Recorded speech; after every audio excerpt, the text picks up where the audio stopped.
Iran और भारत तेजी से जौहरी जंग की तरफ जा रहे थे। अमरीकी सदर ने कहा, हमने पाक भारत जंग रुकवाई, तजारत जंगों के खात्मे का बेहतरीन जरिया है।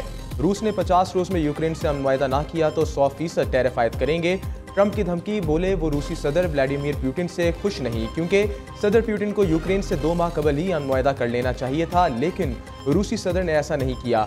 यूक्रेन को पेट्रियार्क मिसाइल दिफाई सिस्टम फराहम करने का भी ऐलान। तजारती टैक्सों में इजाफे पर यूरोपीय यूनियन और दीगर ममालिक से बातचीत के लिए तैयार हैं और इस हवाले से यूरोपीय यूनियन हुकाम बातचीत के लिए आ रहे हैं।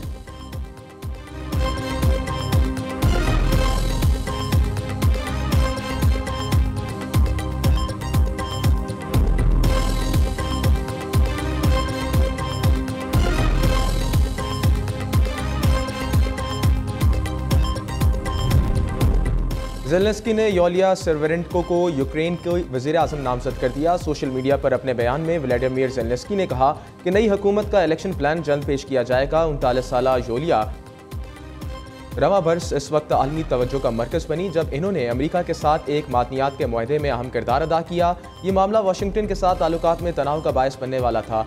अगर यूक्रेनी पार्लियामेंट ने इनकी तकरीरी की मंजूरी दे दी तो वो मौजूदा वज़ीर आज़म डेनिस की जगह लेंगी।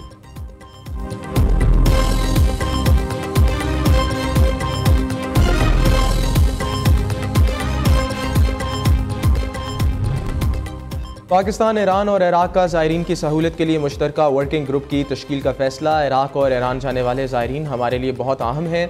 किसी को भी गैर कानूनी तरीके से ईरान इराक जाने की इजाज़त नहीं देंगे। ज़ायरीन के मामले पर सिर्फ रजिस्टर्ड ग्रुप्स के जरिए अमल किया जाएगा। वज़ीर दाखिला मोहसिन नकवी की ईरान और इराक के वज़ीर ख़ारजा के साथ प्रेस कॉन्फ्रेंस। तेहरान में सैफरीकी कॉन्फ्रेंस से खिताब करते हुए मोहसिन नकवी ने कहा, वज़ीर आज़म शहबाज शरीफ ईरान इसराइल जंग रुकवाने के लिए मुहतरिक रहे, इराक को भी मुकम्मल तावन की यकीन दहानी कराते हैं।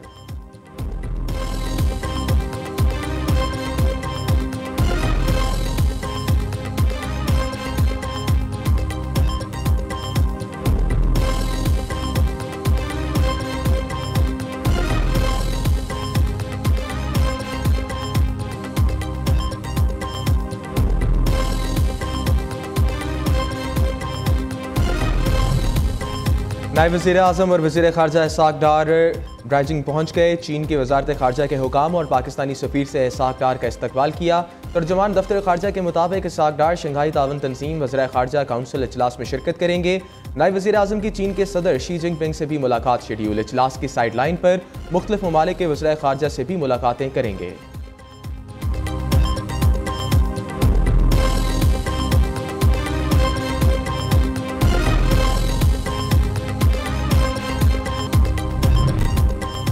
फ्रांस के कौमी दिन पर आईफल टावर पर शानदार आतिशबाजी का मुजाहरा। फ्रांस में कौमी दिन पर आईफल टावर में फतेह के जंगों पर नहाया गया। आतिशबाजी के दिलकश मनाजिर ने आसमान पर धंक रंग बिखेर दिए। शहरियों की बड़ी तादाद आईफल टावर को देखने पहुंची और लुत्फ अंदोज हो गई।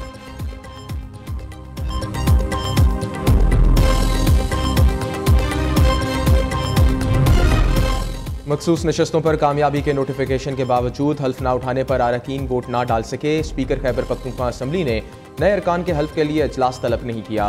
अब ये इजलास गवर्नर अपनी सवाबदीद पर बुला सकता है। सेक्रेटरी इलेक्शन कमीशन ने वज़ीर आला खैबर पख्तूनख्वा को खत लिखकर आगाह कर दिया। खैबर पख्तूनख्वा सेनेट इंतखाबात की तारीख 21 जुलाई 2025 मुकर्रर। खत में कहा गया है कि अदालतों में मुकदमात और ताख़ीर के बायस हल्फ का अमल मुकम्मल नहीं हो सका।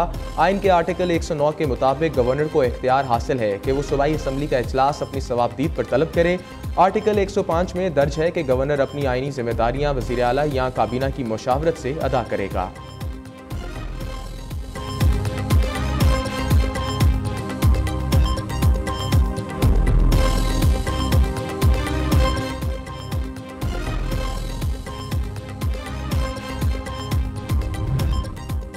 सरबराह JUI मौलाना फजल रहमान मुस्लिम लीग नून और PTI से नाला। मखसूस नशस्तों के लिए नून लीग JUI के खिलाफ अदालतों में है। नून लीग को अंदाज़ा नहीं कि इनके इस इक़दाम से फ़ायदा किसको हो रहा है। देखना होगा अदम एतमाद में किसका साथ देना होगा। मुदारस तरमीमी बिल से मुतल्लिक़ हुकूमत की बदनीयती ज़ाहिर हो चुकी। मौलाना फजल रहमान की 4 सदा में मीडिया से गुफ्तगू। कहा, PTI से ताल्लुकात में म्याना रवी चाहते हैं। इख्तलाफात को इख्तलाफात की हद तक रखना है। खैबर पख्तूनख्वा में तब्दीली PTI के अंदर से आनी चाहिए।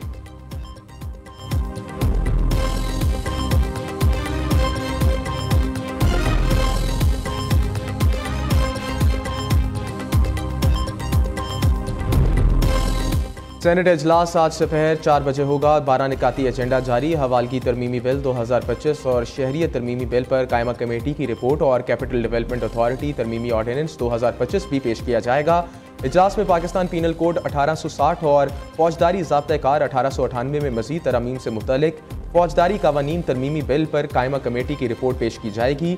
इस्लामाबाद में पानी की किल्लत के हवाले से भी रिपोर्ट एजेंडे का हिस्सा है। Senator Bushra Anjum Butt federal board of intermediate and secondary education तरमीमी बिल 2025 पर कायमा कमेटी की रिपोर्ट पेश करेगी।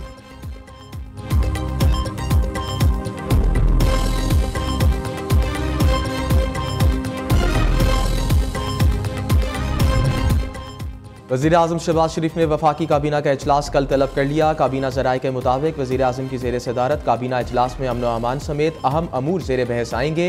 वफाकी काबीना के इजलास में मुआशी सूरत हाल का भी जायज़ा लिया जाएगा। कौमी और दाखिली सलामती से मुतल्लिक अमूर भी ज़ेर बहस आएंगे। काबीना की इक़्तिसादी राब्ता कमेटी के फैसलों की भी तौसीक होगी। इजलास में फ्रंटियर कॉन्स्टेबिलिटी को फेडरल कॉन्स्टेबिलिटी का नाम देने और इसका दायरे कार पूरे मुल्क तक बढ़ाने से मुतल्लिक भी काबीना को एतमाद में लिया जाएगा।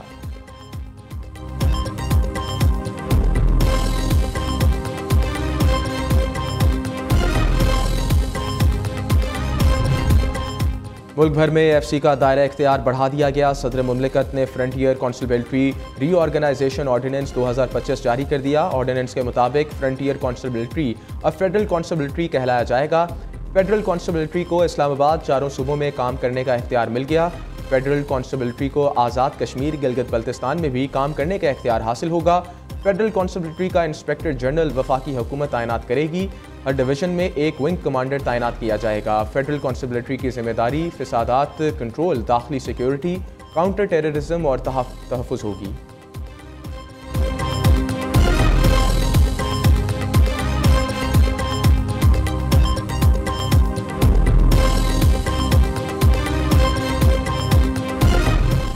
इस तरफ तवज्जो देनी चाहिए क्योंकि चीनी, घी, दालें, ये जो चीज़ें ना, ये तकरीबन हर बंदे ने ख़रीदनी है। अब जो रेट मुझे रिसेंटली मिला वो 210 रुपये मिला है, जो कि बहुत ज़्यादा हाई हो गई है, मुश्किल हो गई है। दिन ब दिन बढ़ती जा रही है कीमत इसकी।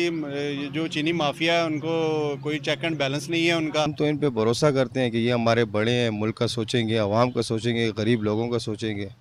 तो गरीब तो बस बेबस हो गए।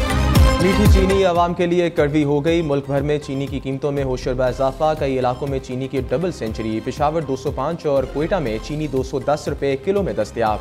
लाहौर की ओपन मार्केट में चीनी 190 रुपये किलो में फरोख्त। कराची में चीनी की कीमत 195 रुपये किलो तक जा पहुंची। दूसरी जानिब हुकूमत और शुगर इंडस्ट्री के दरमियान मामला तय पा गए। वजारत ग़ज़ाई तहफ़्फ़ुज़ ने चीनी की एक्स मिल कीमत 165 रुपये फ़ी किलो मुकर्रर कर दी। तमाम सूबाई हुकूमतों को सस्ती चीनी की दस्तयाबी यकीनी बनाने की हदायत।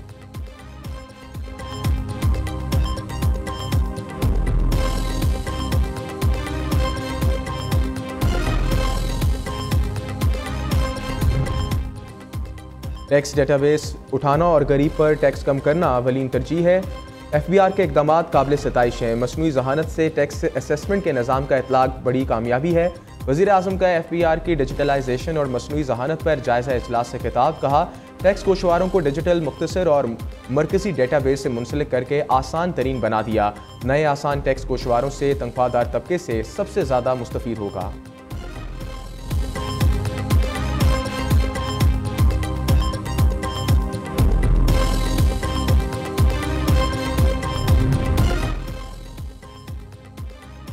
ताजरों के बाद ट्रांसपोर्ट एसोसिएशंस का 19 जुलाई को मुल्क की पहिया जाम हड़ताल का ऐलान। वज़ीर ख़जाना ने ताजरों को आज इस्लामाबाद तलब कर लिया। मोहम्मद औरंगज़ेब का FBR की नई तरामीम और मौजूद शिकों को गौर से पढ़ने का मशवरा। कराची में प्रेस कॉन्फ्रेंस करते हुए कहा, सेल्स टैक्स फ्रॉड रोकने के लिए FBR को नए इख्तियारात देने का फैसला किया गया है। बिजनेस कम्युनिटी और सनतकारों के तहफ़्फ़ुज़ात सुने जाएंगे।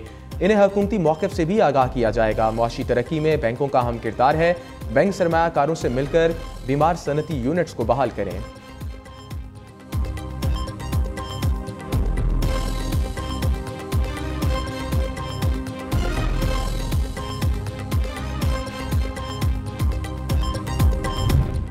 आला पंजाब मरीम नवाज खिदमत में बेमिसाल, कारकर्दगी में बाकमाल। अपने तो अपने मुखालफीन पर भी मरीम नवाज से धाक बिठा दी। खैबर पख्तूनख्वा के वज़ीर आला अली मीन गंडापुर आवाम में एतमाद और साख खो बैठे। खैबर पख्तूनख्वा के अवाम भी वज़ीर आला पंजाब की कारकर्दगी सहराने पर मजबूर। वज़ीर आला मरीम नवाज खैबर पख्तूनख्वा के वज़ीर आला अली अमीन गंडापुर से ज़्यादा मकबूल करार। सर्विसेज की फराहमी में कमी, रोज़गार की महदूद मौक़े, करप्शन और वादे पूरे ना होने पर शहरी परेशान। करप्शन और बदइंतज़ामी की शिकायत पर गंडापुर हुकूमत शदीद अवामी तनकीद की जद में। खैबर पख्तूनख्वा की निस्फ अवाम ने सूबाई हुकूमत को करप्ट करार दे दिया। दूसरी सूबों को अवाम ने भी मरीम नवाज की हुकूमत की शफाफियत और गुड गवर्नेंस को सराहा। गैलप सर्वे ने वज़ीर आला मरीम नवाज की कारकर्दगी पर रिपोर्ट जारी कर दी।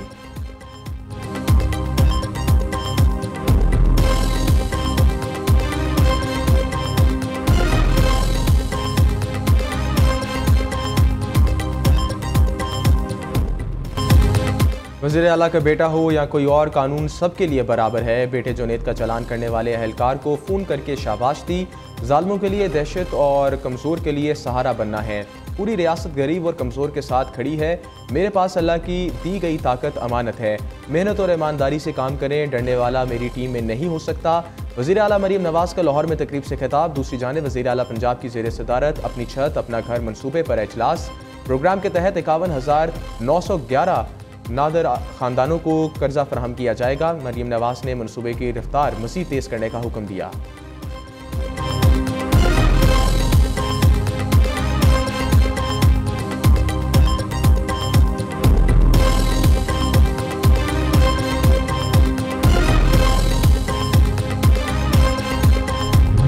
गर्मी की छुट्टी 17 जुलाई तक बारिशें ही बारिशें। महकमे मौसमियात ने आज मज़ीद बारिशों की पेशगोई कर दी। इस्लामाबाद और पंजाब में मज़ीद बारिशें होंगी। रावलपिंडी, मरी, गलियात और झेलम में भी मूसलाधार बारिश का इम्कान है। लाहौर, गुजरांवाला, हाफसाबाद, सियालकोट और नारोवाल में बारिश के साथ तेज़ हवाएं चलने की भी पेशगोई की गई है। मशरकी पंजाब में अर्बन फ्लडिंग और नदी नालों में तुगयानी का खतरा। इस्लामाबाद, रावलपिंडी, गुजरांवाला, लाहौर, सियालकोट, मुल्तान के नशीबी इलाके ज़ेर-ए-आब आने का खदशा। मूसलाधार बारिश ने बिजली, इंटरनेट और ट्रांसपोर्ट सर्विस मुतासर होने और पंजाब में खड़ी फसलों को नुकसान का अंदेशा दे दिया। मानसून के आगाज़ से अब तक मुख्तलिफ हादसात में 53 बच्चों समेत 100 से ज़ायद अफराद जाँ बहक। पंजाब में मुसलसल बारिश ने नदी नालों और दरियाओं में तुगयानी।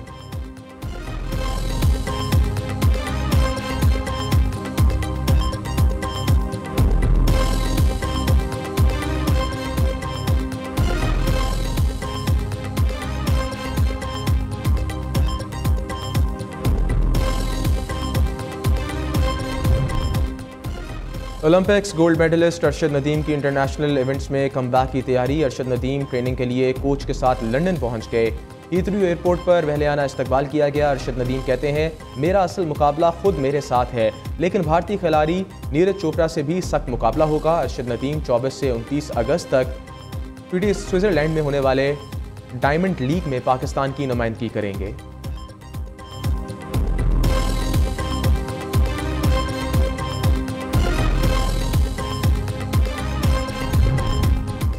अंडर 18 एशिया कप के रनर्स अप कौमी हॉकी टीम लाहौर पहुंच गई। खिलाड़ियों का भरपूर अंदाज में इस्तकबाल किया गया। एशिया जूनियर हॉकी कप का मैच कौमी टीम 13 मुल्कों के साथ मुकाबल रही। Pakistani hockey team silver medal जीतकर वापस आई है।